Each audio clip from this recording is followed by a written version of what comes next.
Hi guys, Cheshire here. Welcome to this new module of the messaging training. Uh, the name of this module is Business Needs Email.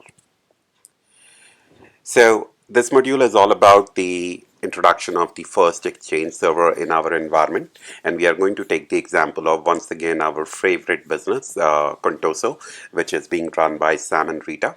So Contoso business is going well with all the IT setup in place, like two offices, one in Los Angeles, the other one in Manila.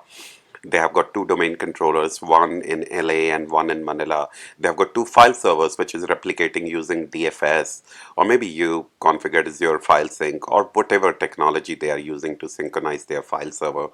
They also have the group policies implemented. They have hidden the run from all users' machine. They have restricted the access on the control panel, and they implemented a password policy using the password setting object because Sam and Rita needed a different level of security. They wanted a higher security for all their employees, and they wanted a different level of security for the IT service provider admin credentials so that they can be more secure. So instead of using a password policy, they implemented a password policy using password setting objects. Everything is well, except that they are still using yahoo.com as their email address. And with so many employees and so many customers to whom they are sending emails, using yahoo.com email address was looking very unprofessional. And in a way, it is also very unsecured because as a company grows, it is very unsecure to keep your emails on a public platform like Gmail or Yahoo. And of course, it doesn't look good. You don't come out as really professional if your email address looks like that. So Sam's IT advisor has recommended him to set up an internal mail server, a Microsoft Exchange server, so that emails for all the users can be hosted internally. So this is what this module is all about. So here is what we are going to cover in this module. We are going to talk about the prerequisite of Exchange Server installation. So there are two kind of prerequisite. One is the general prerequisite, the common things which you need to decide upon before you start setting up your Exchange server, and those are the prerequisites which this topic actually talks about. And then there are also a lot of other prerequisites of actually installing the Exchange server. So we are going to have a look at that too. Then we are going to install our first Exchange server in our environment. We will go through the Exchange Management Console, like if you have installed the Exchange, then how do you access it, how do you do different things on it. And then we are going to look into the Exchange mailbox component. So mailboxes, the user mailboxes in the Exchange is the reason that you set up the Exchange. So we are going to have a look into that. Okay, so let's begin with Exchange server prerequisites. Before we can set up an Exchange server for our business needs, we need to decide on below two questions. Number one, what is going to be the business email domain? So if you have a business, let's say your business name is shishireconsulting.com, or your business name is Contoso in our case. So you need to decide what is going to be the email domain of your business. In most of the cases, whatever the brand name is or business name is, people use that as the email domain. But a lot of times that domain is not available. What do I mean by being not available? So remember I showed you the public DNS? This is where it comes into play. When you have to set up an email, like an email domain, then you need to purchase that domain from the market. And once again, the domain is like the identity of your company. So you go to people like GoDaddy.com and you have to go ahead and find out if the domain name which you want as your email address is available or not. So if you want to have email like shishir at contoso.com, then I need to buy contoso.com. Now contoso.com is taken, so I can't buy it. So in that case, what I can do is I can look for something else, like contoso.com.au. Is that available? That's also taken. So contoso.co.in.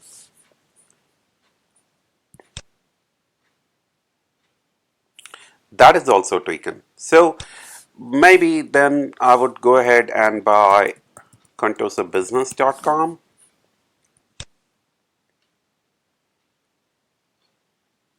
that is available, and they are willing to sell it to me for 1895. And once I buy it, nobody else will be able to buy it after that. And also, if you noticed, I tried to buy domains like .com.au or .co.in. So these are country level domains, and they basically are really good if you want to identify with a country, if you want to show the people that your business is a local business, then having a country level domain is really good. And most of the businesses in Australia have the email domain or their website domain as .com.au. So even look here, it's they have put a prefix here, au.godaddy.com, but this is not same as having .com.au after your name. This they have just added a suffix in front of their global domain, which is godaddy.com. So this is how you need to buy the domain. You need to decide on the correct name for your business, and that's how you go ahead and buy the domain. So that's the question number one. Now, the second thing which they need to decide upon is that what is going to be the email address policy for the user. So, a lot of businesses say that it will be first initial, last name at domain.com, like S. Chandrawat at pledgetechnologies.com. Other businesses say it's first name at businessname.com, so maybe Shushar at pledgetechnologies.com. Other businesses say it has to be first name dot last name Shushar dot Chandrawat at pledgetechnologies.com. So you need to decide on an email address policy. This is a business decision which needs to be made before you can actually start installing your Exchange server.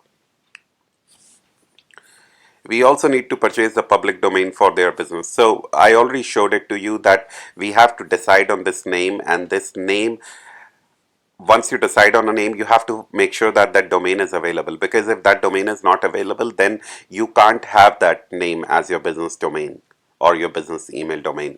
So one and three are kind of related. But other than this, like I mentioned, that there are various technical prerequisites for Exchange installation which needs to be followed as well. And for this, what we are going to do is that we are going to look into this Microsoft article, which actually talks about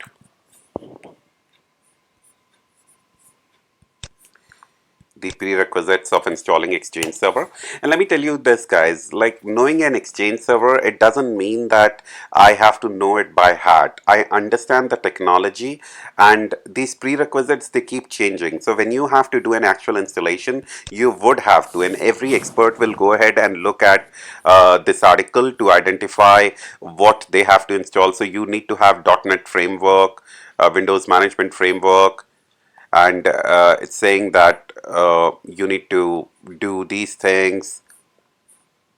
Then if you want to install the mailbox role and the client access role on a server, then you need to install a lot of things. And what they have done is that they have given us a PowerShell script. So instead of installing each and every role from the server manager by ticking every one of them, what you can do is that you can simply copy this, and this is a PowerShell command, and this command is going to install everything. Look at this: desktop experience, net framework 45, RPC over HTTP, RSAT clustering, CMD interface, RSAT clustering management, um, PowerShell, Web Management Console, Web Process Model, Web ASP, Web Basic Authentication, Web Client Authentication, Directory Browsing, HTTPS errors, whatever. So it's going to install all these things on your computer. It would have been really difficult to do them all manually. So what this script is going to do is that you can just copy this thing and paste it on the PowerShell on your server in which you are going to install Exchange, and that's it. This is just going to go ahead and install all the features and prerequisites for you, and after that you can go ahead and install Exchange server. So what it also talks about is, after you have installed the operating system rules and features, which are this, install the following software in order to in the order shown. So you need to install .NET Framework 4.7.2, you need to install Windows Management Framework 4.0, Microsoft Unified Communication Managed API, Visual C redistributable package, Visual C++ redistributable package. Once again, I don't know the meaning of a lot of them. Actually, I do know the meaning of most of them, but what I'm trying to say is that you don't have to know the meaning of each one of them, because in various situations you will see that you end up installing a lot of prerequisite softwares for before the Exchange installation, or maybe if you are trying to install another enterprise level software, it will have a lot of prerequisites. So it's good to know about all of them, but in a lot of situations you would not know the meaning of each one of them, and you just go ahead and install it. So don't sweat too much. With the experience, you will learn the meaning of each one of them. So time will teach you. But for now, we need to install all the prerequisite softwares, and then I will install the Exchange server. Okay, so let's go back to the training. So these are the technical prerequisite. We got two kind of prerequisite. One were business prerequisite, decide on the business domain, purchase the business domain, decide on the email address policy. What next? Installation of the Exchange server. That's what we need to do. So here is what we are going to do during the installation of Exchange server. Once again, Exchange is an enterprise level software, and for Exchange to function, there is supposed to be a lot of attribute addition which needs to happen in Active Directory schema, because Exchange is totally integrated with Active Directory. The users which you created in Active Directory, these are the same users which will have the mailbox in Exchange server now. So now what's going to happen is that each user which you created needs to have some new attributes created within its property. Remember the attributes which you looked at from ADSI edit when you go into users property. So it needs to have its mailbox database defined, it needs to have its mailbox server name defined, it needs to have mailbox quota defined, it needs to have email addresses defined in the user. So there are a lot of new attributes which needs to come in user properties, and when we have to provide new attributes, what we do a schema upgrade. So what we have to do during the Exchange installation is that we have to install the Exchange 2013, because that's what we are going to install schema on our existing Active Directory, so that it can get the new attribute which Exchange server is going to need. Then, as I have mentioned before, since Exchange 2007, Exchange server has been broken down into multiple roles, and we are going to talk about briefly of those roles before I go into installation. Then we are going to do Exchange installation. Then we are going to look into our configuration partition, which is a forest wide partition, if you remember. Then we are going to look into our configuration partition, and we will see that the installation of the Exchange server which we have done, all of that information can be seen in the configuration partition. And after that, I will also show you the Outlook Web Access installation on the IIS, because remember I told you that IIS is an integral component of various Microsoft installation. So Exchange Server is one of them. Exchange Server has a component which is called as Outlook Web Access, where the users can go to a web URL to access their mailbox. So that Outlook Web Access website is created in IIS. There are various other virtual directories and websites which get created in IIS for the functioning of Exchange Server as well. So we will briefly have a look at them too. Now, before we go into installation, I just want to talk about the roles of Exchange Server. So since Exchange 2007, there have been 5 roles in Exchange Server. Like I told you in the week 1 of this module, that gradually from Exchange 2013 onwards, Microsoft started to reduce these roles once again. Now all what is left in Exchange 2019 is the mailbox server role, and they have dropped the unified messaging role altogether. So let's quickly talk about what these roles do. Mailbox role. The Exchange 2007 mailbox server role, in fact for any mailbox server role after that, it hosts the mailbox databases where users and resource mailboxes are stored. User mailboxes are the user mailboxes. Resource mailboxes are other resources like a room mailbox or any other equipment mailbox. We are going to talk about the resource mailboxes when we create our mailboxes. I'll show you and explain you more the meaning of them and the purpose of them.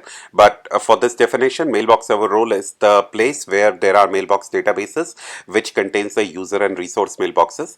The server role hosts the public folder database. Again, public folder is another feature which I need to talk to you about, and I will show it to you. I'll tell you about it. Used by organizations for sharing documents, calendar, contacts, and task data, as well as for archiving distribution lists. So basically, mailbox server role stores all the data of mailboxes and public folders. Client access or the CAS role. The client access server is a role that handles the client connections to Exchange 2010 and Exchange 2013. So these are the definition which I have picked up straight away from Google. But client access server, wherever you see it, whether it is Exchange 2007, 2010, 2013, 2016, now 2019 doesn't even have a CAS role. So basically the role of this role is to do the client communication. The CAS support all client connection to Exchange server from Microsoft Outlook, Outlook Web Access, as well as ActiveSync. What is ActiveSync? We will talk about it later. It's a protocol. Hub transport rule. Hub transport server in Exchange Server 2010, or for that matter any other Exchange server after Exchange 2007, that applies transport rules, journal rules, and deliver mails to Exchange users. So that hub transport server is the actual SMTP server in a way, or it is the server which is responsible for the actual email deliveries. Unified messaging role, I have told you before as well, most of the organizations don't use it. I never had an opportunity to manage an organization with unified messaging server roles. So I don't know, you might get lucky, but unified messaging is discarded after Exchange 29, so it's highly unlikely. The unified messaging server is a server role in Exchange 2007 and Exchange Server 2010 that integrate users' voicemail with Exchange Server. The unified messaging server allows Exchange organization to store voicemail and faxes along with email and calendars and contacts in the user mailboxes. So what was the theoretical use of this role was, and a lot of companies I'm sure would have used it, that you can link up your physical EPBX box to get the voicemails when people are not available in office. The callers can leave them in a voicemail, and this voicemail goes into the Exchange server mailbox, and the voicemail is shown to the user in form of text, or even it is available to the user to listen to from their mailbox directly. So that is what the unified messaging role was. Now we'll go back to our Exchange installation. So we just spoke about all this. So the only next thing which we have to do is install our Exchange server. What I'm going to do is I'm going to install our Exchange server on my PDC because I don't like creating a lot of machines. And if you see, the machine which I have right now is a B2 machine with 2 virtual CPU and 8 gigs of memory. It's a pretty basic machine and it's a slow one. What we need to do is that we need to make this machine a little better so that the Exchange installation do not take forever, and also the machine can behave a little better. So what I'm going to do, I'm going to look for machines with higher CPUs, and I'm going to select this. Again, it's a B4 machine, and it is with 4 CPUs and 16 gigs of RAM, and IOPS are pretty less. So IOPS is the input and output which happen on the hard drive, and this can make the performance really slow. So maybe what I'll do is let me have a look at the price. I think for $250 per month, I would rather go for this machine. So this looks good to me. And what I'm doing here, guys, is that this machine is already created. But this is a virtual machine. For those of you who actually did the Hyper-V practicals and you created all the machines, you would have seen how easy it was for you to increase the number of CPUs and decrease the number of CPUs and increase the RAM on an existing machine. You can just shut it down and change the size of it. And that's what's exactly happening right now. This machine is completely deallocated. It is shut down. Yes, they have kept the hard drive of this machine safely in the storage account. And that is the only thing which is incurring the cost right now because none of else is in use. So what I'm going to do is that I'm going to resize this machine. So what's happening essentially now is that your Hyper-V machine is shut down and you're just increasing the CPUs on it, and you are just increasing the memory on it, and you are just changing the size of the machine. So let's go ahead and resize it.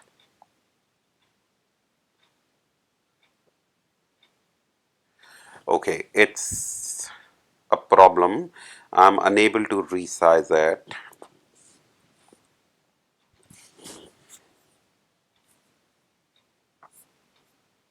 So guys, as you saw that I'm facing a restriction because this is a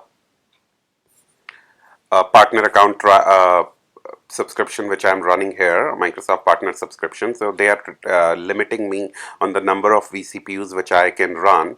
So what I'm going to do is that I'm going to delete one of my server, which is the file server, which I don't need now. I'm just going to go ahead and delete this virtual machine. Again, this is not the correct way of removing a machine from the domain because this is a very crude way. What ideally I should have done was I should have unjoined the machine from the domain and then removed it. But it doesn't matter. You know, if it been a domain controller, you have to be more careful. But in this case, what we really have to do is we just have to go into Active Directory users and computers and then go into the computer containers, and from there if we have an and we will have an account for the file server there as a Windows machine account, and we just need to delete it. Even if you leave it there, that's not like a huge problem, but eventually you'll have a lot of garbage like that in your domain. So now I will go ahead and try to make my machine better, and I will choose this machine. What is the cost? 366, 14 GB for CPU, and I say resize.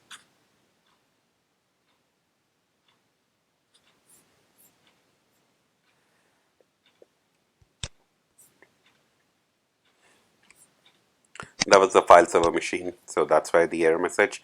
Once again, I'll try to resize it.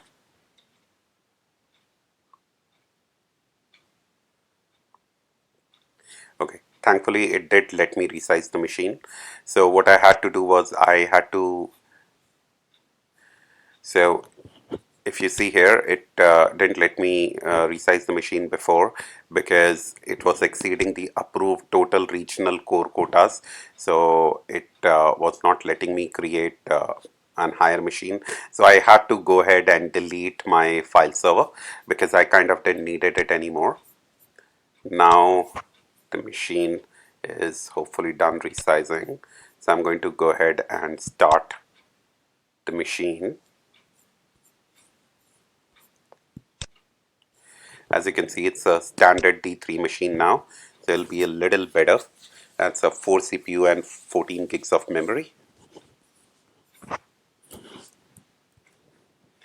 Alright, let's go ahead and connect to the PDC server on which we are going to install our Exchange as well.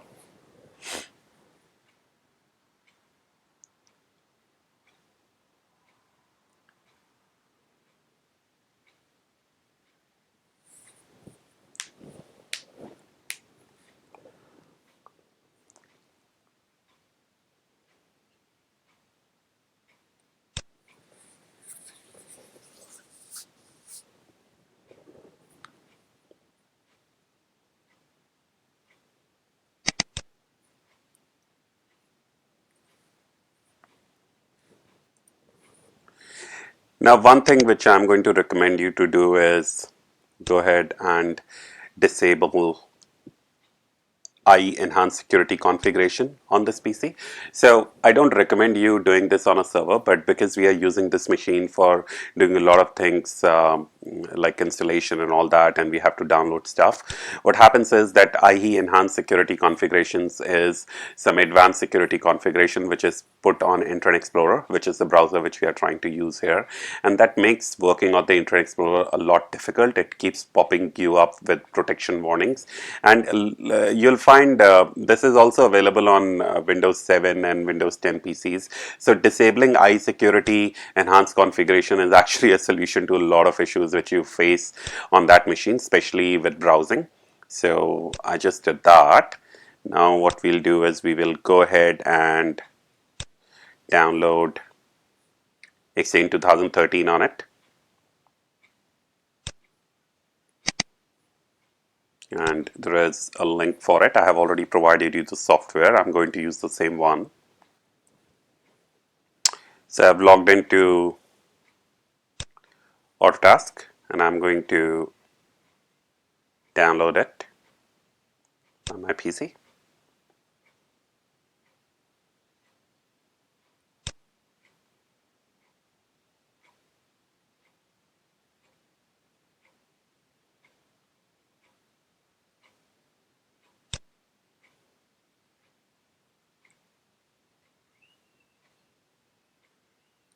It's taking a little longer than I would have imagined.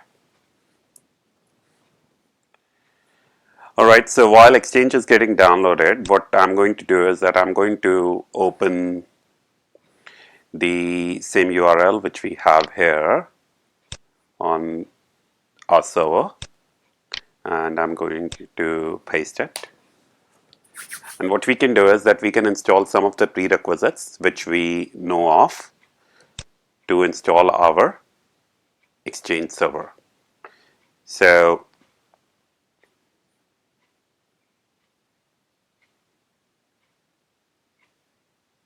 Active Directory preparation.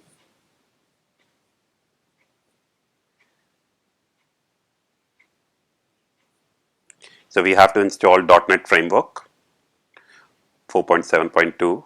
So I'm going to open it in a new tab, and it's getting downloaded. What I'll do is it's always good to always make kind of an order of things which you are doing. So Exchange 2013 prerequisites.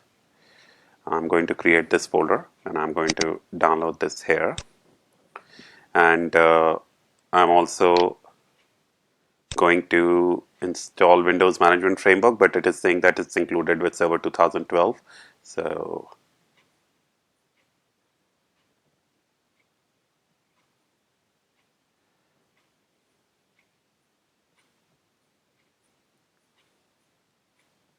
we already have it's asking us to install the Active Directory administration tool, Active Directory domains and services, because we are running it on a domain controller. We don't have to do that.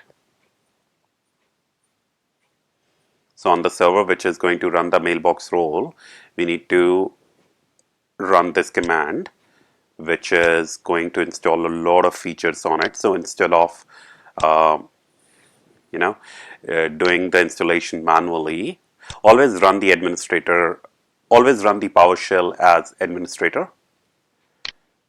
So I just pasted it here, and this is going to install a lot of tools on this server, and I'll hit next.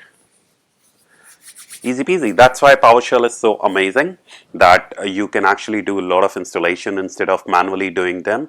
Believe me, it would have been so much time consuming and careful effort to look at each and every role and put a check on it and do a next on it. Instead, what we are doing is we are just simply using PowerShell to do our job for us. So while it's getting installed, we will look at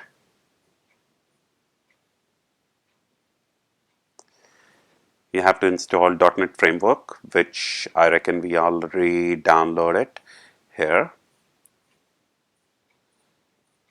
Yeah, 4.7.2. So we'll go ahead and install that too.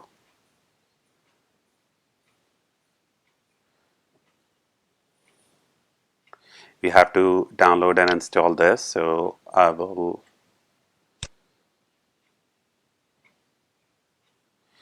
download the Unified Communication API.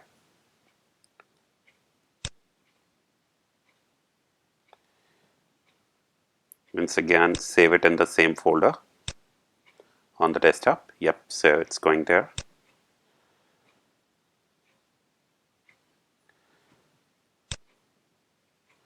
Then we are going to download and install this VC++ redistributable packages.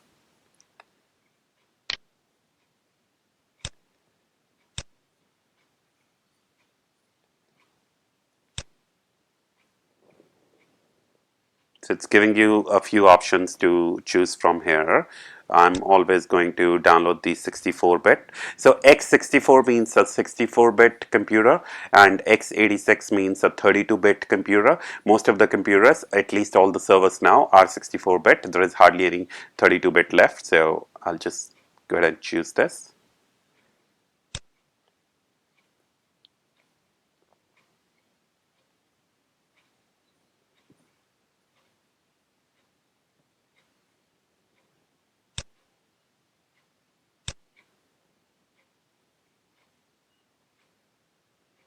So this, I have saved it, I think in the wrong folder.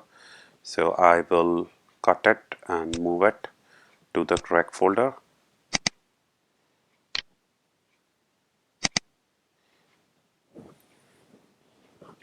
Alright, so that download completed. Now we are going to go ahead and download the other VC++. Once again, we will download the 64-bit. And we are going to do a save as. We're going to put it in the same folder.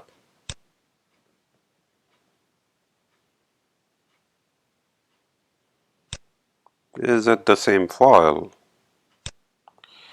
Let's look at the prerequisite. Visual Studio 2012 and 2013. Do we need to install both of them?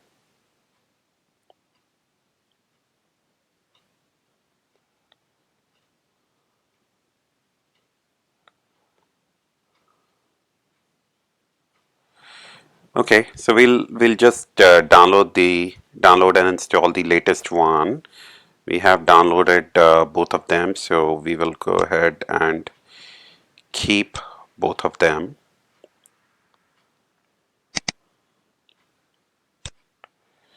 So I'll do save as.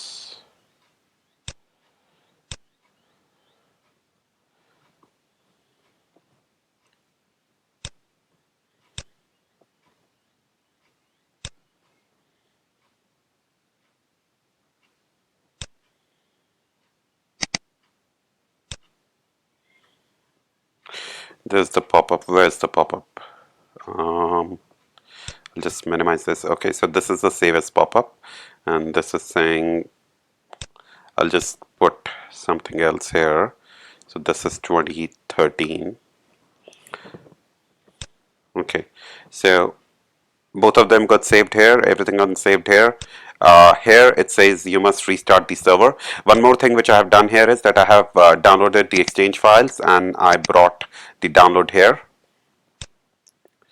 So let's go ahead and restart this server, because after installing all the roles it has asked for a restart. So I'll go ahead and do this.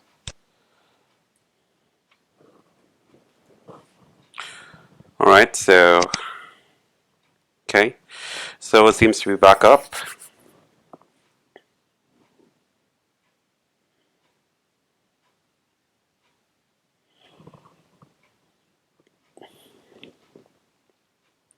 So when you install the features, they don't get installed altogether when they say that they are done. Usually the features and roles which ask you to reboot the server, they ask because some of the installation is done during the reboot of the computer as well.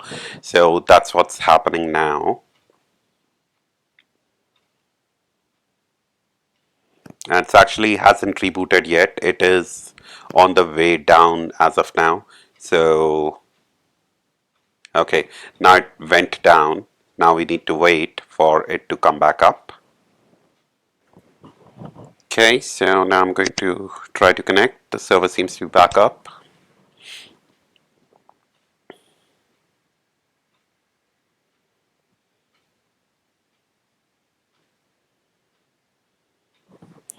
All right, so we're back in. Let's go ahead and install some of the stuff which we have downloaded.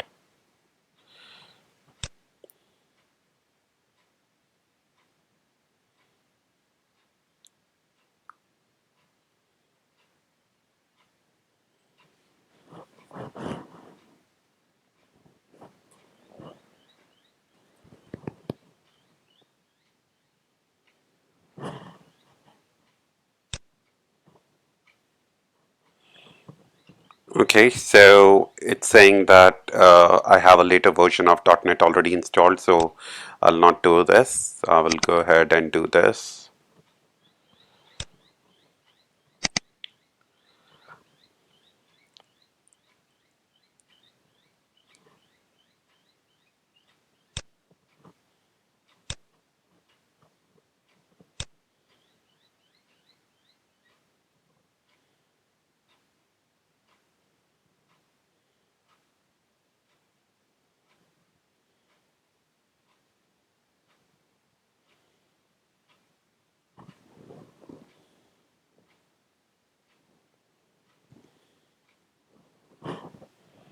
Installation completed.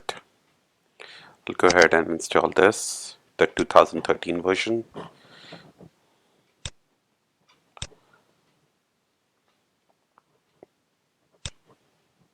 We'll install this as well. Maybe will not get installed. It's getting installed. So, anyways, it's installed both of them. 2013, 2012 version for VC++. Let's go to appwiz.cpl, which is add and remove program, and have a look. How does it look now? So it has got these things which got installed. And as you can see, you can also have the dates of everything which gets installed on the server here. So this is a very good troubleshooting tool. Sometimes when we are troubleshooting a server and we just need to find out what was installed recently after which the issue could have happened, you can come here and check on the install dates of various softwares. So, all right.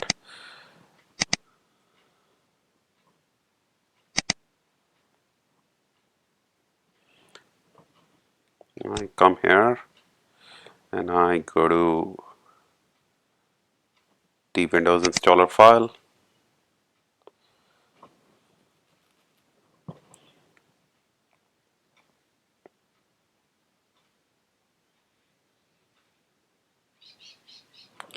I'm hoping the schema upgrade will be integrated in the setup as well, so it will do it automatically.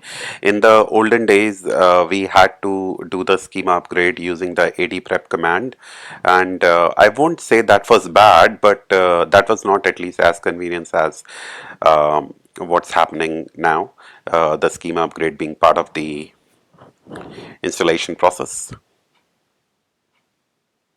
I'm not sure actually if it is installation part of the installation process in Exchange Server, but I'm hoping that it is. But we will find out.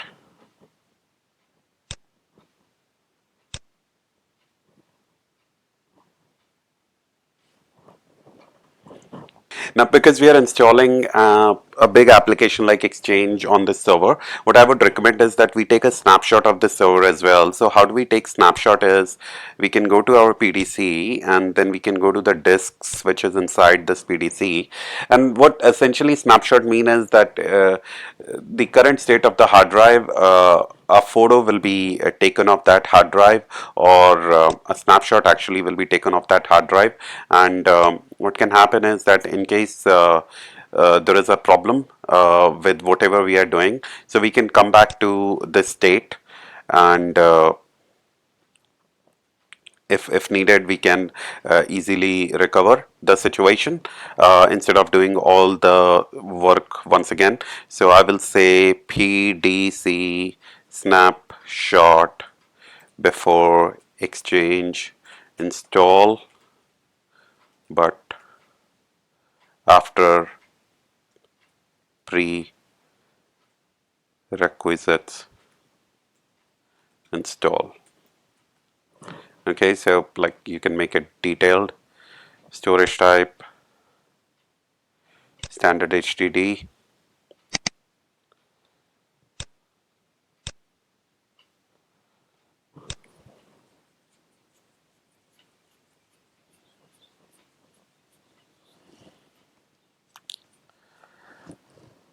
It's creating the snapshot.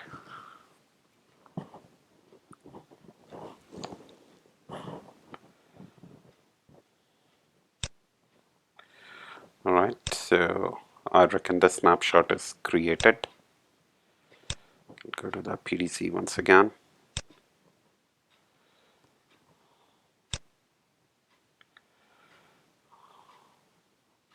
All right, so the snapshot of the disk is created. Let's go back to the server. I don't know why the installation did not went ahead, so nothing is happening here. I'll once again go ahead and click on this. Okay. It's the first option is connect to internet and check for updates. So always go ahead and with that. No update found. That's cool. The setup started. So what I was trying to do initially was I was trying to use the MSI installer file, and that didn't work. So I just used this setup.com application for installation. So saying whatever it's doing, so it's preparing the necessary resources for installation at the moment.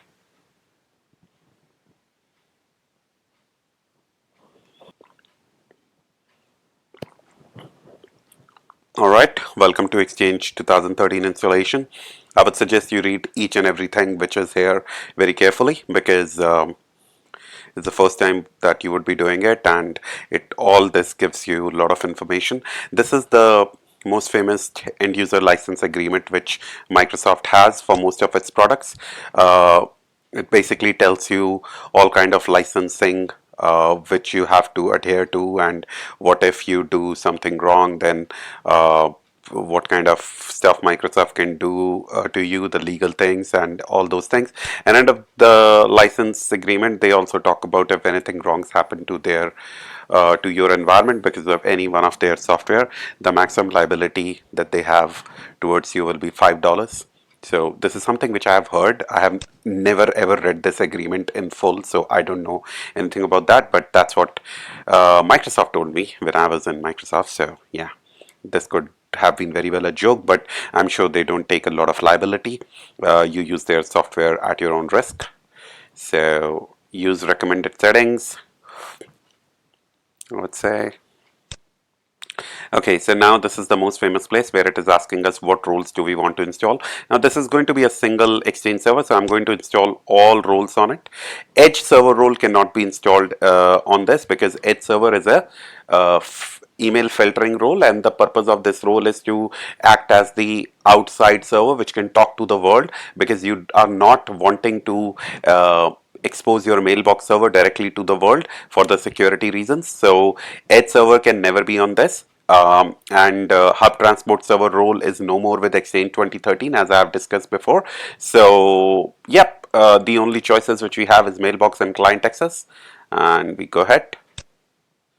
It says what is the space required, what is the space available. I think we are good. It is asking you to name your Exchange organization. I would recommend leave it at First Exchange organization, because that's a name which we are used to as Exchange servers and as Exchange server engineers, and this basically means something to me at least, but it's up to you if you want to name it as per your business name or something. Go ahead. That's your personal decision. So let's quickly go ahead and read what it says on the bottom. The Active Directory split permission security model is typical used by large organizations that completely separate the responsibility of management of Exchange and Active Directory among different group of people. Applying this security model removes the ability of Exchange servers and administrator to create Active Directory objects. So it's asking us to put an Active Directory split permission model, which is used in organization where the people managing Exchange server and Active Directory are different. I don't want to do it as part of this setup, but there could be situations where you would want to do it for security reasons. And malware protection setting. Malware scannings help protect your environment by detecting messages that contain spywares, and malware scanner is enabled by default. However, you can disable it if you have another product. Disable malware scanning, I would say just leave it at default. So it's configuring prerequisites. So spam filtering, malware scannings, these are some of the settings which are available for filtering your emails when they come from outside, and we are going to discuss that more in a later module, but that was that malware scanning information was about. Anyway, so we have got this error here. What it is saying is a reboot from previous installation is pending, so we have to restart the system and rerun the setup. We can't do much about it. Then it's saying Exchange server on a domain controller will elevate the permission of Exchange trusted subsystem, which is a group, to domain admin. We'll be okay with that. Setup is trying to prepare organization by using setup prepare ready. This is the schema upgrade.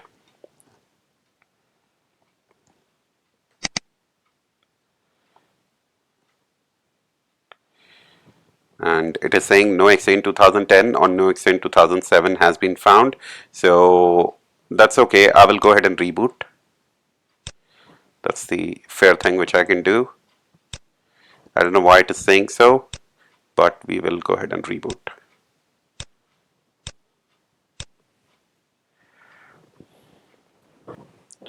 All right, let's see if the server is back up. Seems to be.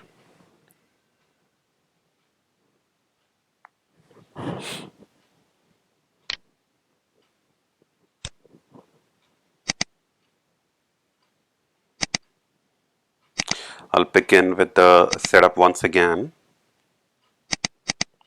I'll use this file.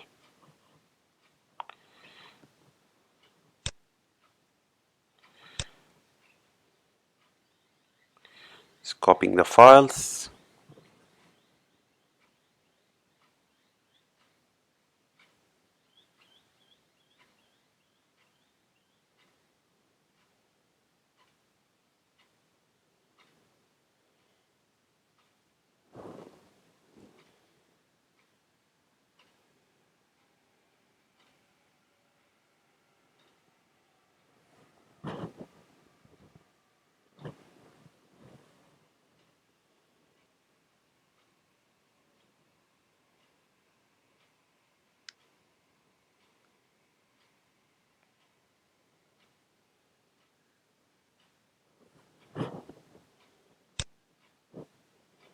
Accept. Use recommended settings. I want the mailbox and client access role. And this is the location where it will be installed. If you want to change the location, you can do it now. I'll leave the name to first organization. I will leave the malware scanning on, and it's doing the readiness check.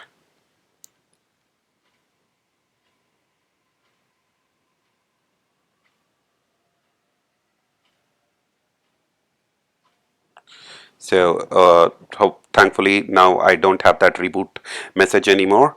And I say thankfully because sometimes what happens is that some installation gets stuck on that reboot message, and it becomes like some kind of cache gets stuck in the server, and then we have to go into the registry of the server to troubleshoot such issues, and that becomes complicated. So thankfully we don't have an issue.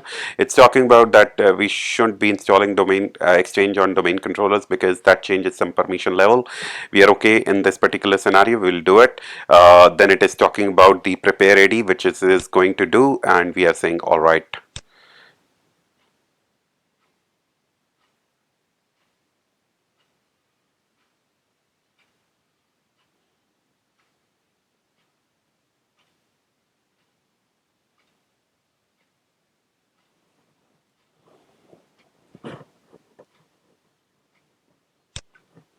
Alright, so we have got a schema error, and it is saying that it is unable to update the schema. It's saying that we can find more information if we go to this location. So I'll just quickly go to this location and see what I find there.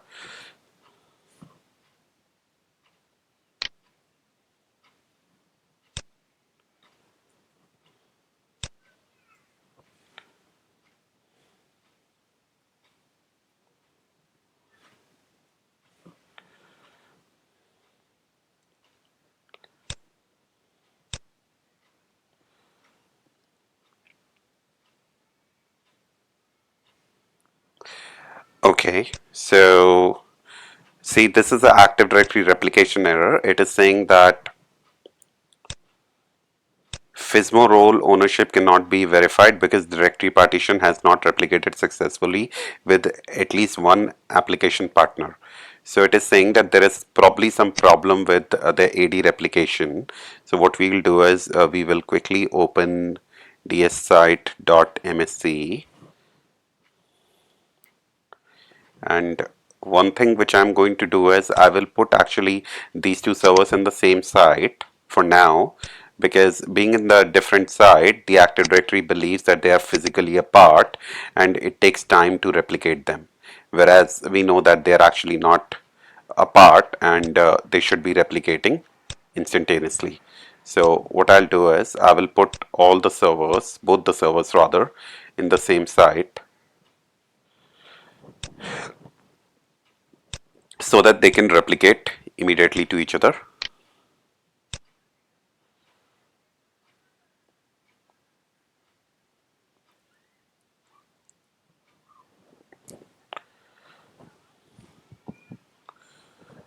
Oh, my ADC is turned off. I need to turn it on.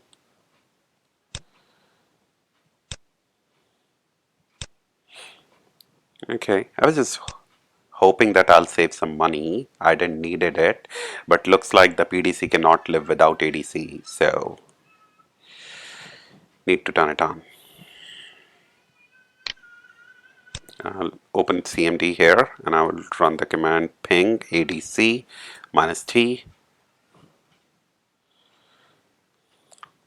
We got the error message that it's probably not available, which is alright. I'm going to wait for it to become available.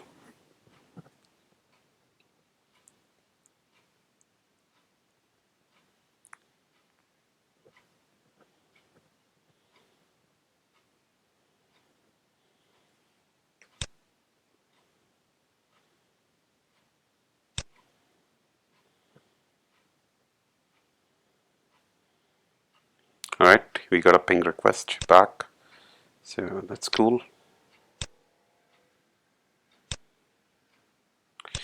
We have a typical Active Directory replication issue. So sad that we have this situation. So we will, and this could be, generally you don't just keep turning off your domain controllers like this. What we are doing here is very ugly, and I think it'll be best for us to just have one domain controller. Just wanted to give you an insight into a multi-domain controller situation, but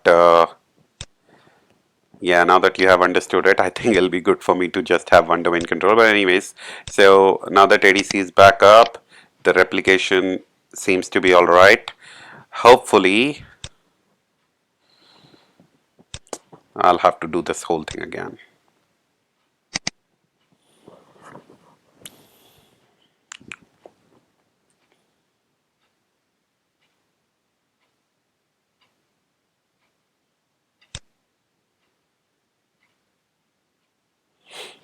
This is sad when I have to do this again and again, the same thing.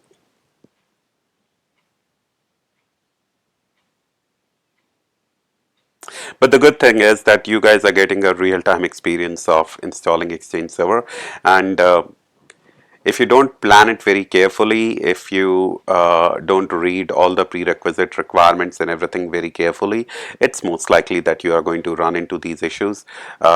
I'll be very honest with you. I don't install an Exchange server every day because I don't try to teach myself every day. And second, we only do these things when there is a project for a client, and these things happen often, but not that often. And in most of the cases, I actually don't install these things myself anymore.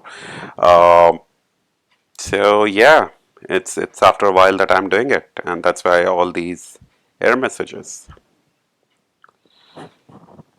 Once again, the same things. Okay, this is new organization preparation, step 1 of 15. So that's nice. It's going on.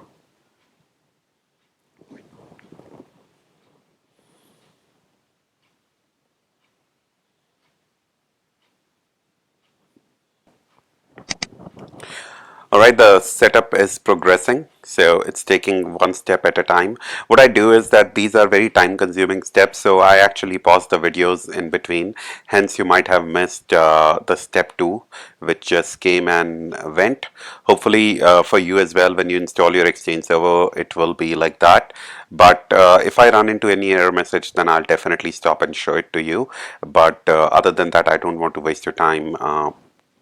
Just waiting for this installation to complete. So I'm going to pause at every opportunity when I see there is nothing interesting happening on screen. All right. Step 3 is about to complete.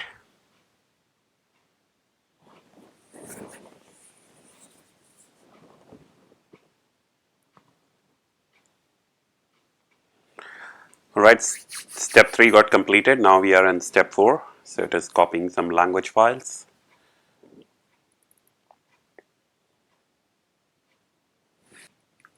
All right. So quite a lot of steps got completed.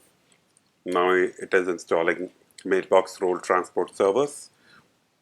So as you know that the Hub Transport role is no more, and it is integrated into the Mailbox role with Exchange 2013. So that's what this step is about, installing Mailbox Role Transport Service. All right, so we are on step 9, and we are installing the Client Access Service on the server. Just to give you a heads up, it is taking quite a lot of time to do this. There could be two reasons. One, it's actually a big application. It does take time to install Exchange Server. It's not Adobe Acrobat, which you're installing on a computer. It is rather a subsystem, and it has huge responsibilities. It's a big block of software, so it does take time to get installed. And second, the computer which I'm using is definitely not the best. It's a basic server which I have used for this installation. So that could be the other reason why it's taking a bit of a time. Anyways, we'll just wait for this installation to complete. As long as we don't get any error message, we are good. All right, so we have reached the next step. Client access role was pretty quick to get installed, and so is the unified messaging service. So now we are installing the mailbox service. Step 11.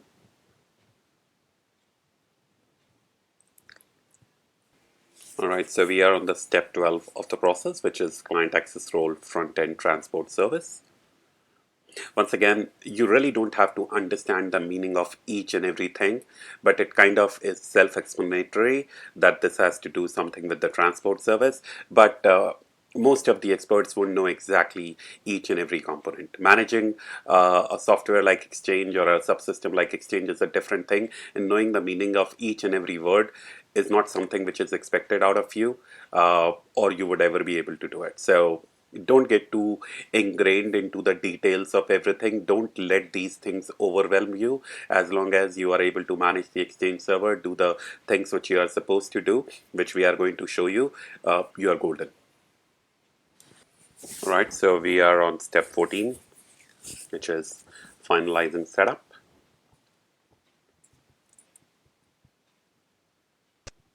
All right, at last the setup is completed. So we can put a check to launch the Exchange Administration Center after finishing the setup. So it is a web-based administration center. This is the Exchange Control Panel, which is coming up, ECP. You go ahead and put your username and password. So root domain /admin 007 and password. So whatever is your domain administrative credentials, you can just go ahead and put that one.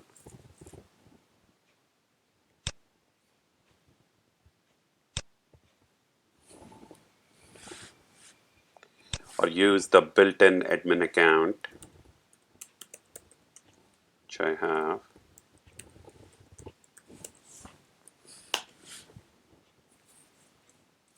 Yep. So plus 10.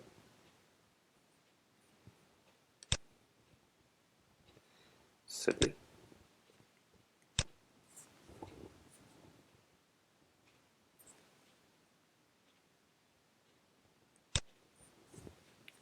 All right, so that's what your Exchange control panel looks like. This is what you will use to do a lot of stuff to Exchange. Earlier, it used to be a console which used to get installed on the computer, but now they have changed it a lot. There is a web management portal. The benefit of that is that you can, this is basically a website which you can open from any computer.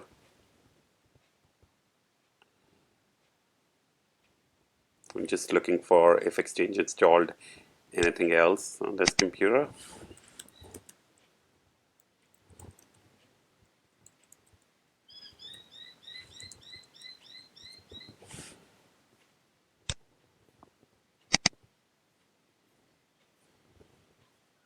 Yeah, so this is the Exchange Management Shell, and this is the Exchange Administrative Center.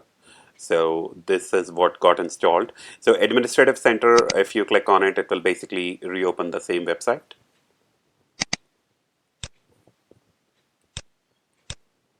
And it will ask you to put the credentials once again. So this is what you're going to get. The other thing which has got installed is the Exchange Management Shell. So I'm going to pin it to the taskbar. So Exchange Management Shell is a PowerShell console to manage your Exchange server, and you can do a lot of things from Exchange Management Shell. In fact, as you grow more and more expert in Exchange and in overall server environment, you will do more stuff from Exchange Management Shell than you will do from the GUI. Look, it was how easy it was for me to get the list of the mailboxes. If we had 10,000 mailboxes and you needed a list of all those mailboxes, you could have just ran the one command get hyphen mailbox and it would have given you the list of all the mailboxes. And if you wanted it to put it into an external file, like you wanted to make a list of it, you can go ahead and say export.csv mailbox.csv, and yep, it created the file. And CSV is comma separated value, so it is not able to recognize the command. In command prompt it would have opened the file directly from here, but I will, for your convenience, I'll just go to C Windows System32 and I'll go to this file which is mailbox.csv. We don't have Excel on this computer, so we're just going to open it in Notepad, and it is highly unreadable.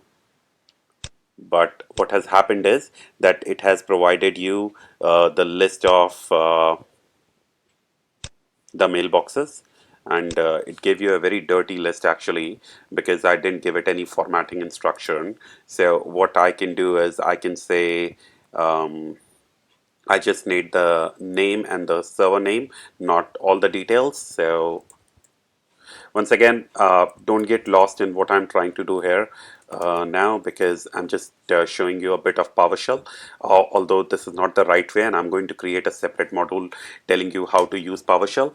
But this is an Exchange Management Shell, and I'm just trying to show you that how you can create a list of mailboxes quickly from PowerShell. So now what I did, I simply asked it to provide me only two things, the name and the alias of the mailboxes, and it gave me the list of the mailboxes. And this is a comma separated file. Those of you who are not aware of what is a CSV file, Google it. It's like an Excel sheet, and because I don't have Excel on this computer, that's why I'm opening it in Notepad. But if I can take it to my computer, I'm not sure if Azure is going to allow me to copy it and then paste it somewhere on my computer. I'll just paste it here. Yep. Now, if I can show you, it can open in Excel. You can just tidy it up a little bit, and voila, you have a list of the mailboxes. If it looks easy for you because there are just two mailboxes, imagine if you have 5,000 mailboxes and you needed to make a list of those mailboxes, how difficult it could have been from the GUI. And here I just ran one command and I was able to do it. So that's Exchange PowerShell. All right, so now let's go back to the training. We have done the installation of the Exchange. So I explained to you that a schema upgrade needs to happen. I even showed you during the setup, it automatically did the schema upgrade. I spoke to you about all these roles. We did the Exchange installation. Next, we need to look into the configuration partition on our domain controller. So I'll go to adsi from your earlier Active Directory week. You would remember that this is a tool which we use to look into different Active Directory partitions. And what we have done is that we have installed a Microsoft Exchange, and you can see that now Microsoft Exchange has come up into your configuration partition, which is a forest-wide partition.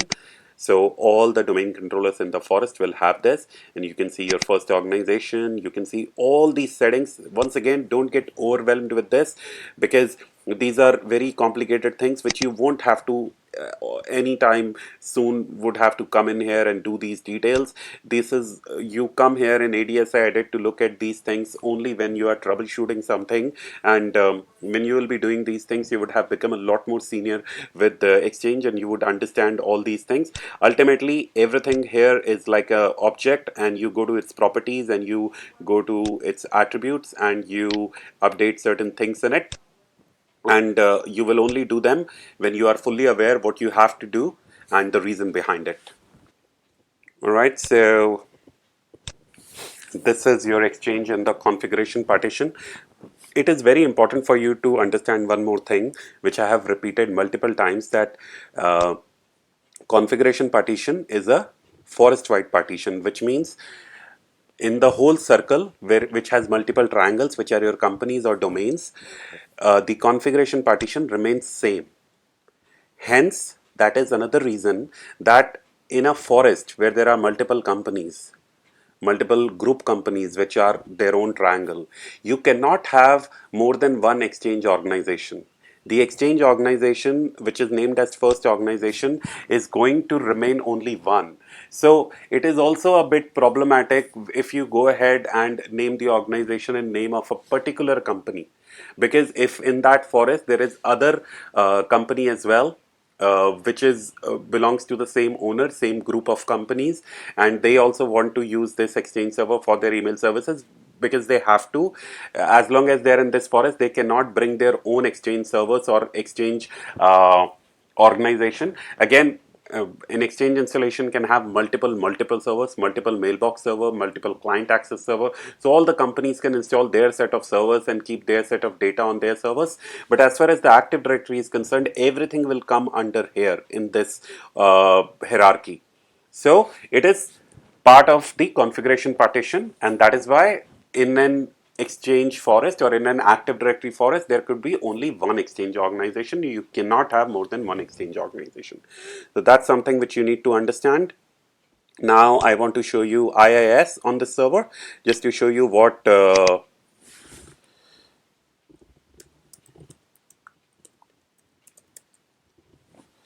okay, I have forgotten the name of IIS shortcut. Sorry guys, so I'll do it the old-fashioned way. I'll go into administrative uh, console, and I would go to IIS manager. IIS 6 also got installed. We'll go here. There's nothing in it. And then you have got the IIS manager, and this is the default IIS manager. And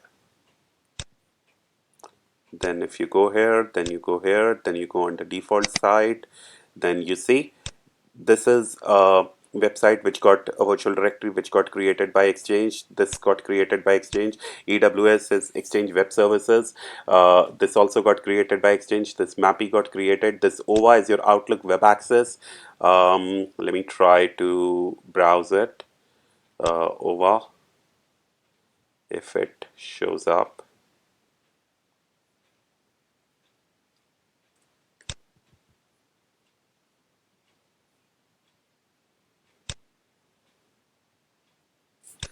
So the way you can go to OVA is Outlook Web Access. See, this is my mailbox for Azure user, and this is my inbox. I can go ahead and send an email to myself. I don't have to do the EHLO anymore because I have got a fancy Exchange server which can do everything for me, and I can go ahead and put shashir.chandrawat@gmail.com, and I can go ahead and send this email to me. Test mail. There's no guarantee this email will get delivered to me because this Exchange server will definitely go ahead and send this email outbound, but it can get rejected by my spam protection in Gmail because we haven't created the appropriate records for this Exchange server to identify itself as the Exchange server or the mail owner authoritative for this domain. So a lot of things are wrong with this Exchange server as of now. So it will go ahead and try to send the email, but it's not guaranteed that the email will actually get delivered. So I'll let you know if it does get delivered, but believe me, it is trying its best to deliver it. However, it is up to Gmail to accept the emails from it, which it may not do. All right. You can also try to send an email to yourself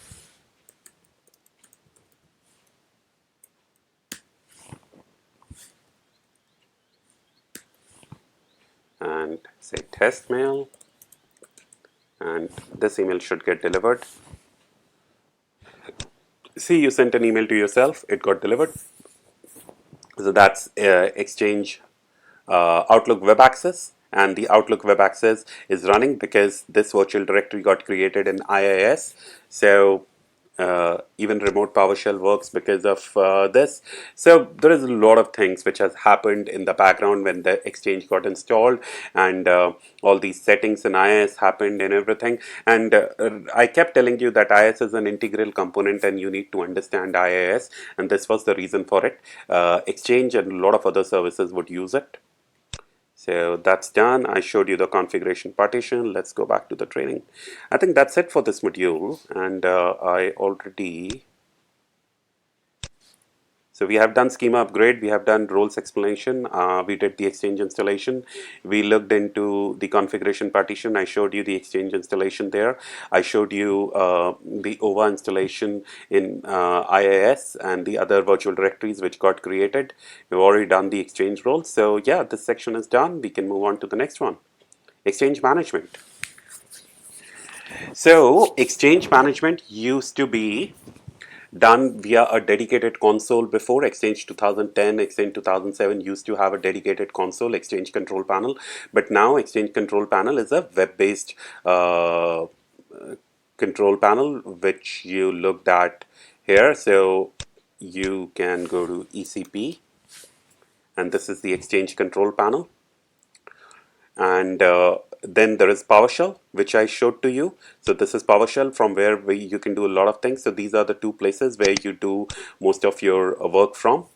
And the Exchange Admin Center is a web-based management console in Exchange Server that's optimized for on-premise, online, and hybrid Exchange deployment.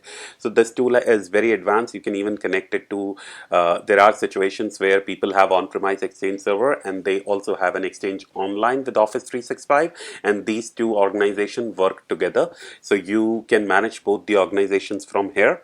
That's possible. That's what this talk about. Exchange Control Panel is no more there, so just forget about it. It used to be a dedicated administrative software installed on your computer, like DSA.MSC, which is Active Directory users in computers, but it's not there anymore, so you don't need it. And Exchange PowerShell enables you to manage Exchange Server and Microsoft Office 365 organization from command line, which is this. So that's how you manage your Exchange server. Now I will quickly go through what's there in Exchange Admin Center. So this is where you create your mailboxes from. You can say a user mailbox, and it could be an existing user. So you can say that I need a user mailbox for Sam, and you can provide it the alias Sam, and you can provide all the informations that you want to, and then you go ahead and save it. So it went ahead and created this email address, Sam at root domain, and Sam got a mailbox.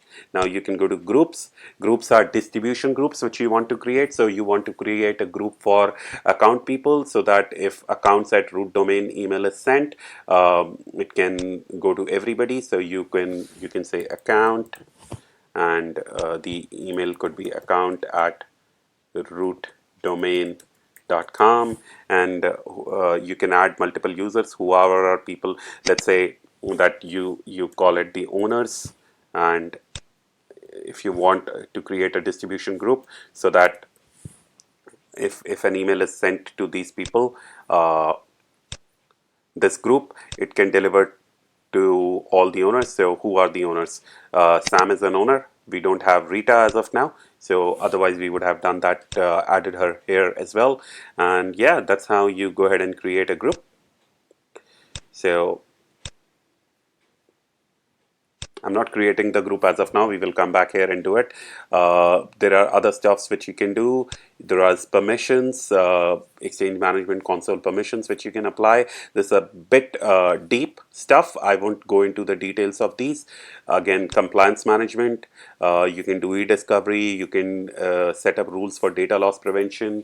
You can put retention policies. Retention policies basically mean how you can retain the data. Like if user deletes the email, how you can recover it and for how long it should be recoverable. All those kind of things. You have protection. Remember the malware filter, so you can set all those settings from here. How do you want the malwares to be protected? Do you want to delete the entire message? Do you want to delete the attachments? A lot of settings. There could be a whole module just about these settings in Exchange Admin Center. You have all the information here about the mail flow, how exactly the mail flow is happening, the connectors. We are going to talk about the send and receive connector later in some modules. Uh, you can create some policy for how the mobile devices are supposed to behave. So if people go ahead and install email on their mobile devices, then how they are going to respond. So you can do that here. Public folders are like big, huge common mailbox databases. Like you have file shares. Let's assume if you need a file share for all the emails, let's say all the account people want that there should be a common mailbox where all their emails should be delivered and they can use it as a common data repository for email. So that's what a public folder is. We'll talk about it later. Unified messaging, once again, I have never done it, but it is the integration of voicemail with your Exchange server. If you want to do that, there is stuff here. Then this is talking about the servers which are there. In our environment, there is only one server, PDC, which is the mailbox and the client access. Then it is talking about the mailbox databases which are there. So you have to create a mailbox database when you have to create mailboxes. So we'll look into it. Database availability group. Remember, I talk about the high availability of the mailbox server role. So if you want to make a mailbox database highly available, you have to make it replicate on multiple mailbox servers. And for that, you need to create the database availability groups. Virtual directories is the OVA and the EWS and all the things which I showed you inside IIS. uh, ECP, AWS, MAPI, etc. So those are the same one here. And certificate is certificate, which you have to install on your server. Look here, this is a HTTPS website, so there is a certificate installed on it. This is the SSL certificate. So right now it's a self-signed certificate, and I haven't got much in detail of certificate during this course. Probably I'll go ahead and add a module. If you guys feel like it, let me know, and I will do that. So these are the certificates, and in most of the cases, you buy a public certificate and you install it on it. Hybrid is a situation where you have an Exchange Online Office 365 being enabled with the on-premise Exchange server. So if you enable that, then you need to do this thing. Tools are some of the tools which you can use to troubleshoot your Exchange server. So that's your Exchange Admin Center. Let's go back to training. So that's how you manage your Exchange server. Now, let's talk about the Exchange Mailbox components. Okay, so this is what I briefly touched upon right now. Let's go back. So Mostly as a level one engineer or a initial engineer for Microsoft Exchange Server, you will be here creating mailboxes. I already created a mailbox for Sam, which was an existing user. What you can do is that you can create a user mailbox for a new user. So let's say that you want to create it for Rita, and you go ahead and do this, and you also browse what is the domain OU where you want to put it, and she's supposed to go in the owner's OU.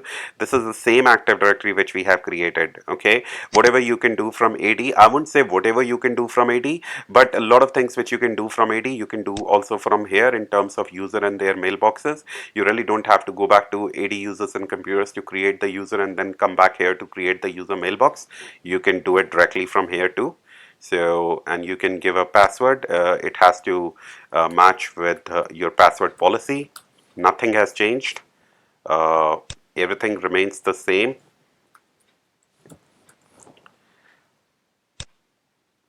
Okay, so you created a mailbox for Rita. Now let's say you wanted to create a group. So you create a distribution group and distribution group for owners, and uh,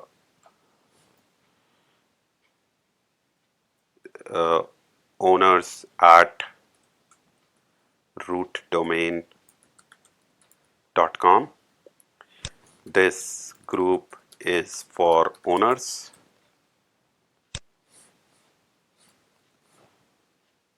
This is a description. Make it as explanatory as possible. This group is a distribution group for business owners. Okay, and where do you want to put it? So maybe you want to put it under business groups. Although I would ideally like to put it under distribution groups, another OU should be created. All right, so who is the members of this group? So Rita is a member, Sam is a member. This checkbox basically says that whoever person is the group owner, which is Azure user, because I'm logged in right now as Azure user administrative account. So by default, the account with which I'm creating this becomes the owner of this group as well. Owner of the group has the power to add members to the group and remove members from the group. So I would say uncheck. I don't want him to be member of the group. I don't want the owner's email to be delivered to Azure user. Azure user is just an admin account. So then there are some permissions here that who can join the group, who can leave the group and stuff like that. So you leave it there. So there are some errors.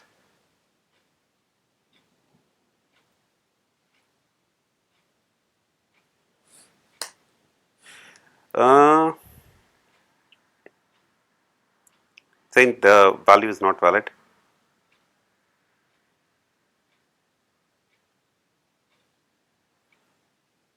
Add symbol is probably not something which it likes. So we'll leave it at owners. Yes. So the distribution got created and the default email address is this. One more thing which I want to tell you is in there and even here, these are the email addresses which are associated with this user. Let's say that Rita also wants to have another email address which is rita.smith, like her first name dot last name at rootdomain.com, and you can go ahead and add that email address here as well.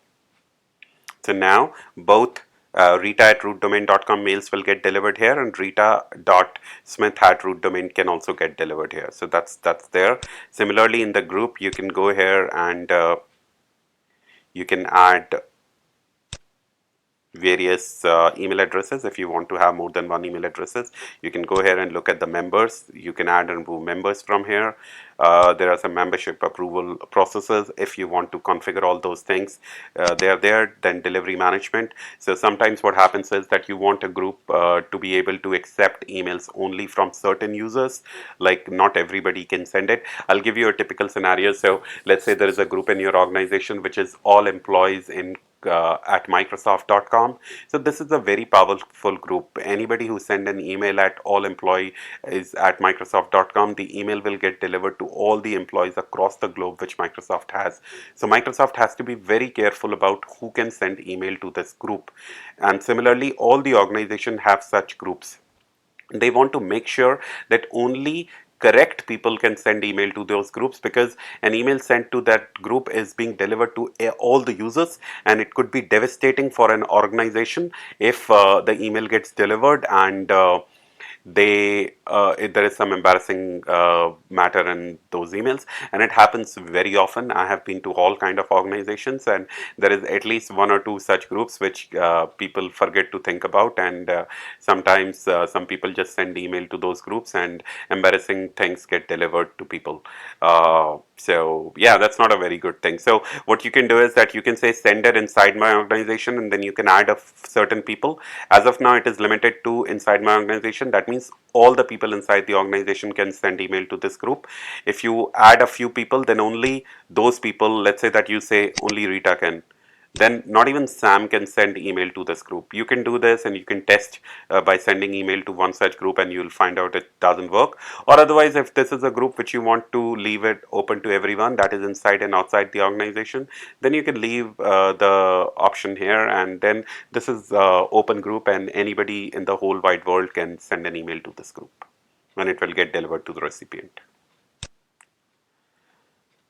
So there is something which is called as message approval. So once again, all the emails sent to the group will send to the approver person first, and if he approves the email, then only he will get an option to approve it, and then once he approves it, the email will get delivered to all the people. So this is a message approval method which you can test also. These are the email addresses which I told you about, and this is the group delegation. So if you want to send email on behalf of somebody else, so a lot of times what happens is that there is a CEO in the company, as his email address is let's say sam@rootdomain.com. Now Sam don't have time to send email to everybody, like he is busy running his business. So what he does is he hires a secretary, and that secretary is managing his mailbox, and a lot of times she send out the email in his name. And for doing that, what you have to do is you have to give the secretary permission on the mailbox. Similarly, in this case, we are doing it on a group. So if the secretary or if a person wants to send an email out as a group, like the from address in the recipient mailbox will show as owners@rootdomain.com, then you need to give those people permission here. So if I give Rita permission here, she can send out an outbound email as owners@rootdomain.com using this mailbox. Everybody in the world will think that the email was sent by owners@rootdomain. Similarly, the mailbox delegation is also available in user mailboxes, where I said that a CEO of the company, let's say I'll just show you here in. So let's say Sam wants Rita to have the permission to send email on his behalf. So what he'll do, he will give Rita send as permission. Now Rita can send email on Sam's behalf, and the world is going to think that Sam sent the email. So that's what that delegation is. Okay, now this is the next thing. What happens is that you can also create room mailbox and equipment mailboxes apart from the user mailboxes which we have discussed about. So why do you need to create a room mailbox? The mailbox has two additional functionalities, in fact three or four additional functionalities apart from just receiving and sending email, and those other functionalities include the calendar which is there in the mailbox. So you can add appointments, and I'll just show it to you. So PDC OVA. So this is a typical mailbox of a user. You see here that this mailbox also has a calendar. So you can, like you maintain a diary, you can maintain your calendar appointments here, you can create appointments here, the time, location, attendees and all those things.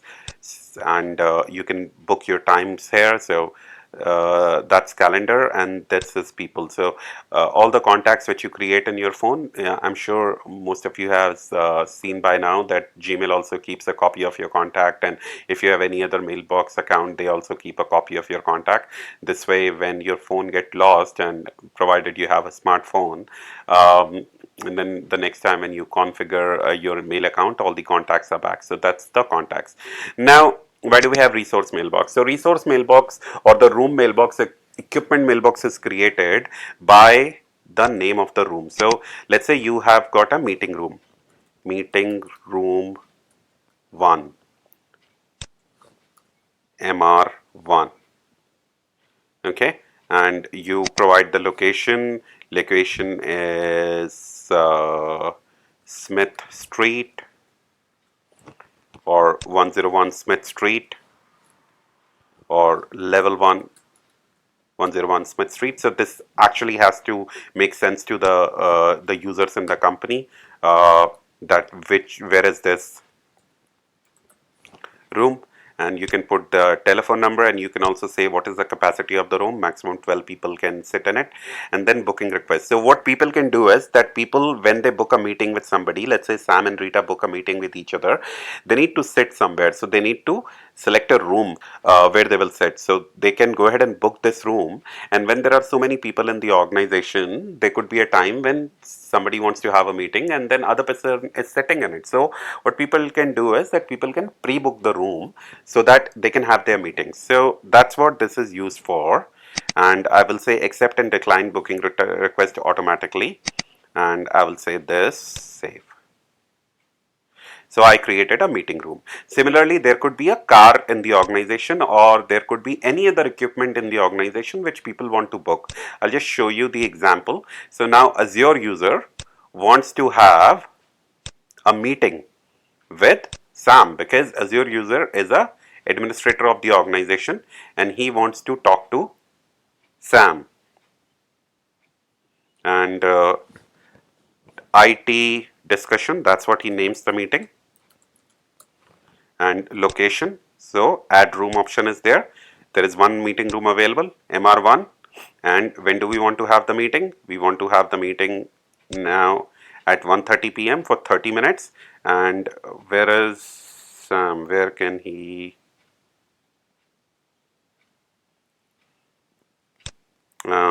Sam. So he invited Sam, and you say, "Hi, I want to discuss IT with you." Right? So you do this, and when is it? 29th. Okay, see, IT discussion, the meeting got created and it is in meeting room 1. And meeting room 1 even accepted your meeting. What does that mean? Let me go back to my mail. So meeting room 1 has accepted this email. That means meeting room 1 has created a calendar invite in itself, that from 1:30 to 2 I will remain busy. Now let me go ahead and try to book another meeting. Okay, so what I'll do, I'll go back to my calendar, and this is 29th July, and again 29th July I will try to do a meeting with anybody. Let's say I'll try to do, I'm a stupid guy, I'm getting both the husband and wife in the same room. So I will once again add the location as meeting room 1, and I did 1:30, I did not 2 p.m. I did 1:30 here, and I did a change room. So I will go ahead and say change room. There is not any room available at this time because the meeting room 1 is already booked. Add room. There is no room available because at 1:30 it is not available. As soon as I'll make it 2, yep, meeting room 1 is available. See, this way you can use the Exchange resource mailboxes or room mailboxes to book a meeting and a place for people to sit and work together. So that's what our resource mailboxes. Contacts, a lot of time companies works with external businesses, so you want to create an external contact. So let's say that I am their IT service provider, and they go ahead and create a contact for me, and I will say Shashir, and my external email address would be shashir at pledgetechnologies.com. Once again, I can provide the OU where this business user will get created. I should have a proper OU created here. Now that I don't have it, I'm putting it in users container. So I got a mail contact created. Now what's going to happen is that I don't have a mailbox in their organization, but when somebody has to send an email to me, he doesn't have to remember my name. He can just do Shishir, and okay, that's from cache. So I'll say search contacted directory, and it is going to send the email to me. So it picked up the information from the contacts. So the purpose of contacts is that if your company does business with so many people, you want to create their contacts in your directory so that your users can go ahead and just put their name, and it will automatically pop up in their mailbox, and they don't have to remember the name of the external people. So you can create all the contacts here. Now, shared mailboxes. Shared mailboxes is a very interesting concept.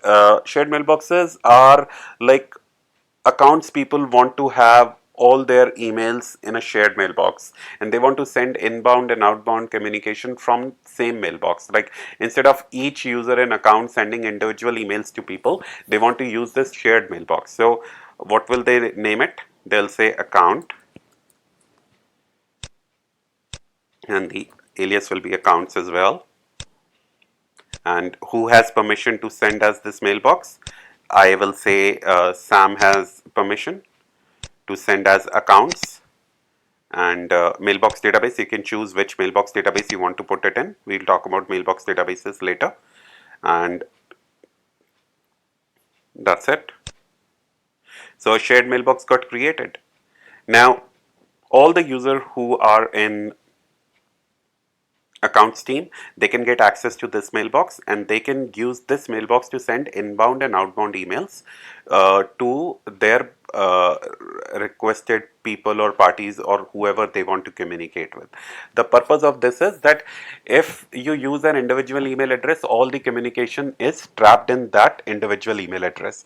But if you go ahead and use something like this, then all the people in accounts team will be able to see the communication which is happening, and this is very useful. Let's say there is a support center and they create a support mailbox, like in our company as well, we have a support email address. So all the emails which come into the support mailbox, all the people can have a look at them, and then sometimes we reply back from that support email address as well, or in other situation at least we all the people see it. So whoever has time, he can pick up that issue and he can help the customer. So that's the purpose of shared mailboxes. And basically the shared mailbox work by giving permission to people. So you go to mailbox delegation and you give people full access and send as access on these mailboxes so that they can see the mailbox in their I will go ahead and give full access to Azure user on this shared mailbox. And what should happen is that this shared mailbox, eventually, it may not be very quick, but we will see it later. It will show up here as an additional mailbox. So along with this primary mailbox, there will be a additional mailbox as well, which he will be able to see. You'll have to wait for it, and that's what a shared mailbox is. So that's all about mailboxes, and I will encourage you to go here, go into different properties which are there, and you look at what all options are there, and if there is anything which you want to ask me about, or I would encourage you Google the meaning of these things if you don't understand, and yeah, that could be a great exercise for you. So this is how you create mailboxes. And remember, the username password for all the users is same. And if you want to log in as the user, just open a browser on any one of the client in this domain and go to this URL, which is pdc forward slash ECP, not sorry, pdc forward slash OWA, and it will ask you for the username password of that user, and you can log in as that user and you can send and receive emails. And that's that. Now, what else is in training? So I told you about groups. Groups are security groups. A distribution list, I already showed you how I created a owner's distribution list. Now let me talk to you about the database. So service, and these are databases. So all the users which you create in your organization, they need to have like a mailbox. When you create a mailbox, the mailboxes goes in databases. So what you can do is you can create multiple database here, and every database has a separate database file.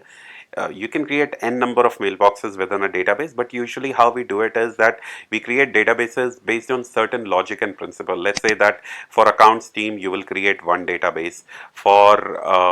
Or maybe if there is different people in the company, like there is 4 floors in the company, for the people in level 1 you create one database, for the people in level 2 you create one database, or maybe you want to create a separate database for the VIP users in the organization and a separate database for the non-VIP users in the organization. So you can create multiple databases. Once again, it's a good practice to create multiple databases and to have a limited number of mailboxes in each database. Microsoft do not limit you ideally to create any number of mailboxes within a database. Or maybe there is a limit which exists. I don't remember it. You can Google it. But you can create a lot of mailboxes in a single database, but it's not a good practice, because if something happens to one database, all the users will get affected.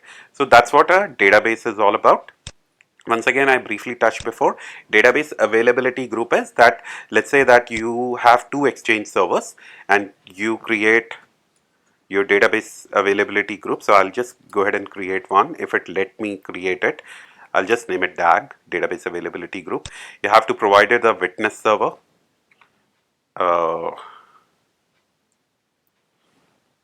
You have to create a witness directory. This is,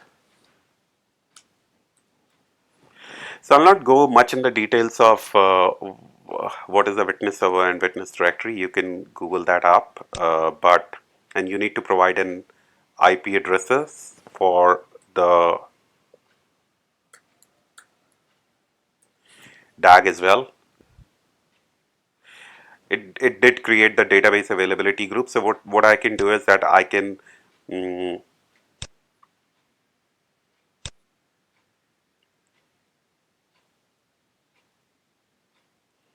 manage the DAG membership, so I can add and remove multiple servers in it.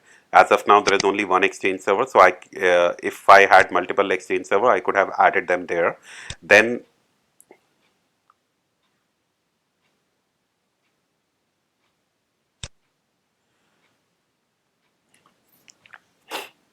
database availability group uh, is a component which requires failover clustering to be installed. I think I might have explained failover clustering during the subsystem which we discussed in week 2.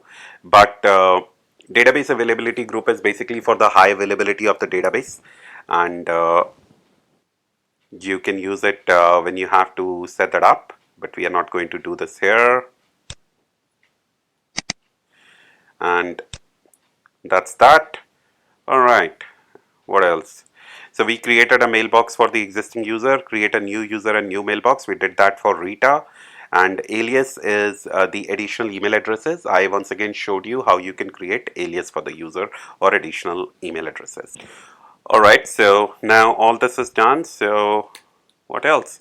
Okay, so that's the end of this module, and here is what we covered in this module. We spoke about the prerequisites of the Exchange installation. We installed our first Exchange server. I took you through the Exchange management, which is the Exchange PowerShell and the Exchange Administration Center, and I told you how to create the mailboxes. I showed you how to create distribution groups. I even created a shared mailbox for you. So yeah, welcome to your first Exchange installation. This was a very high level overview, but we did great, and it's amazing that you're learning how to create mailboxes. Very important component. So here are your action items for this week. Install your first Exchange server. Validate your Exchange configuration in the configuration partition like I showed you. Create a mailbox for existing user, create a new user account and mailboxes from the Exchange Management Console directly. Send email from one user to another. So send email from Sam to Rita and Rita to Sam, see how it get delivered. Send an outbound email to your Gmail or Yahoo address and just hope that it will get delivered. Otherwise, I'm quite sure spam protection will catch it and you'll not be able to deliver it. I will show you the reasons why you might not be able to deliver it and how you can make sure you deliver it in the later modules when we understand about the spam protection and the need of it. But that's it for this module, and I hope you enjoyed it, and I will see you in the next module soon. Bye bye.